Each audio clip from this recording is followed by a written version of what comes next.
vous venez de monter votre carte graphique. Et maintenant, vous vous demandez quelle sortie utiliser. HDMI ou DisplayPort? Je vous aide à y voir plus clair. En prenant un câble avec la dernière version HDMI 2.1, vous pouvez afficher 120 Hz en 4K et 240 Hz en Full HD. En revanche, avec un câble DisplayPort, version 2.1 également, vous pouvez monter jusqu'à 240 Hz en 4K et 120 Hz en 8K. Et en Full HD jusqu'à 540 Hz en fonction du matériel utilisé. Autrement dit, pour les joueurs exigeants, le DisplayPort offre beaucoup plus de marge. Pourquoi?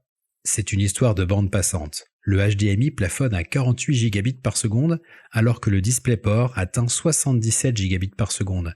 C'est près de 60% de plus, ce qui permet de transmettre plus d'informations, donc plus de détails, plus de fluidité et moins de compression. Un autre avantage, c'est la synchronisation adaptative, comme FreeSync pour AMD ou G-Sync pour Nvidia. Là aussi, le DisplayPort prend l'avantage.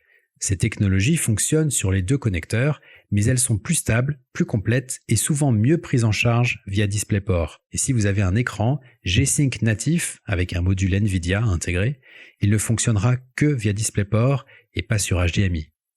Et puis, il y a la configuration multi-écran. Savez-vous que le DisplayPort permet ce qu'on appelle le daisy chaining, ou l'enchaînement d'écrans via un seul câble? Grâce à cette technologie, vous pouvez relier plusieurs écrans compatibles directement les uns aux autres. HDMI, en revanche, ne permet pas cela.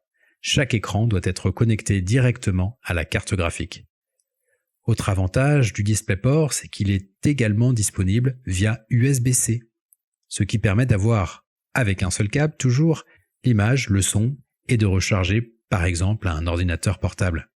L'HDMI, lui, ne permet ni l'USB, ni l'alimentation. Petit point d'attention, pour terminer, si vous utilisez un câble ou un adaptateur DisplayPort vers HDMI, eh bien vous serez limité par la norme HDMI côté écran. Autrement dit, même si vous partez d'un DisplayPort haut de gamme, vous risquez d'être plafonné et tous les avantages du DisplayPort seront inactifs.